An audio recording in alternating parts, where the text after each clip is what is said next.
Well, hello, good people. It's Tim Dwyer back again. And as you know, I'm running on Fraser Anning's Conservative National Party ticket for the Senate here in South Australia. I'm number two. Peter Manuel is number one on our ticket.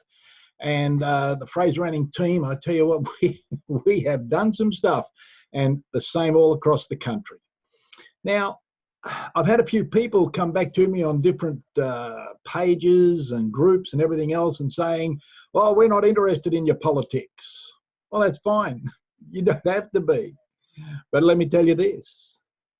After this weekend, you just sit there and the results will just come and slap you right up the side of the head, and hopefully then you'll get some interest. But it could be too late. Let me share a couple of things with you just very quickly. I've got some notes here. One of the things I'm pretty concerned about is all these 457 visas. They bring all these work people in and say they don't have enough workers here in Australia of quality and of qualified nature. I tell you what, that's a bit of a dodgy program, and there's a lot of them coming in saying they've got this qualification and that qualification, and they just don't. And it's evident, like they're building our roads here, and the damn two showers of rain and the roads fall apart.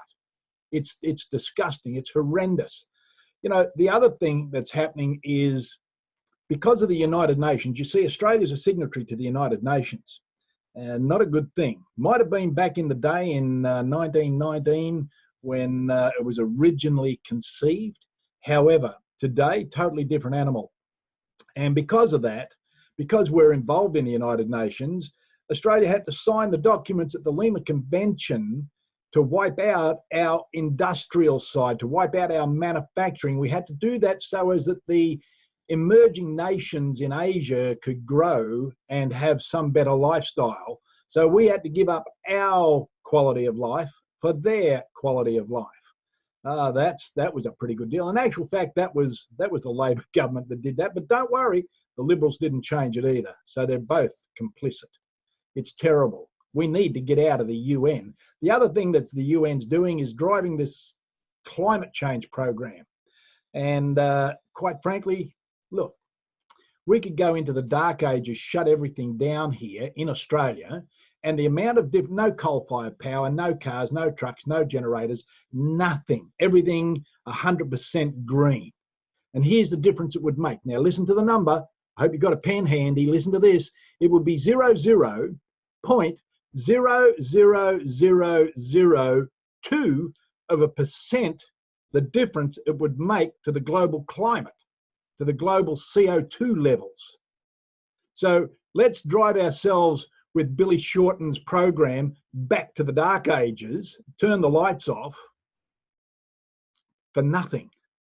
In the meantime, China and India are building over 1,000 coal-fired power stations so as that their people can stay warm in winter, cool in summer. They can have electricity for factories and enterprise and all sorts of things at a very cheap price. And guess where they get a lot of their coal from? Australia. It's insanity, and it's driven by the United Nations. We've got to get the hell out of there. World parity pricing. Where the heck do you think that comes from? It's another cartel game. We have to stand up, guys. Australia can't stand this. The Australian people can't stand this, right? You know, one of the things we've got is such a high electricity price. One of Fraser's programs is that let's demand that there is a guaranteed reserve for domestic use of gas. Therefore, we can have manufacturing back in Australia. We can have electricity at a reasonable price, probably about 44% less than what you're paying for it now. And that way, the pensioners can afford air conditioning and heating and stuff like that. We are not a third world country yet. You put Labor and the Greens and Liberal on the front of your ticket, stand back, brothers and sisters. It's going to come and rip you right up one side and down the other. You know, the greatest terror threat we've got is from an organisation of people. They are not a race. They are a complete ideology. And their ideology covers religion, it covers finance, it covers government, it covers warfare, and they are not a particular race. It is a complete ideology. And the people of Sri Lanka don't like it. The people of England don't like it. The people in Brussels don't like it. The people in France don't like it. And yet our government seems intent on bringing more and more and more of this complete ideology into us. We are a Christian-based nation. Our laws and everything are based on Judeo-Christian rules. And the Islamic law is at total opposites. Total opposites. It's oil and water.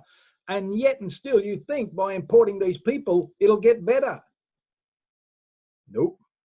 There's a certain kind of stupid that not even duct tape can fix. And most of it's in Canberra. We need to get into Canberra and shake that lot up.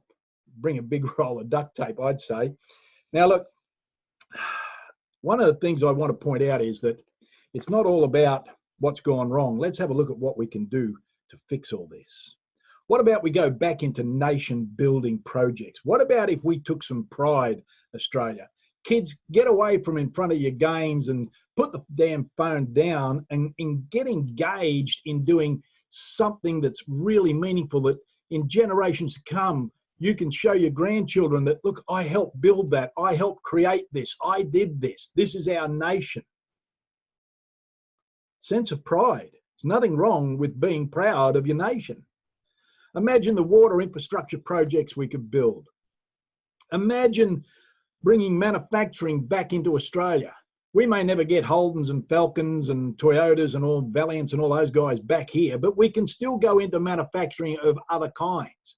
We used to manufacture TVs, washing machines, clothes dryers, cars. We manufactured everything here. We used to make our own clothes, our own shoes, and it's all gone. Thank you, Mr. United Nations. Thank you for you morons who signed us up to it. It's time to step out and rebuild this nation back. Come on, guys, we can do it. This is a great nation. We're smart people. We've got some of the smartest people in the world right here in this country. Let's just walk away from all this rubbish. And the other thing we need to do is make sure we have free speech, because I will tell you this, without free speech, you have no democracy. And without free speech, you will not be able to stand up against their republic push.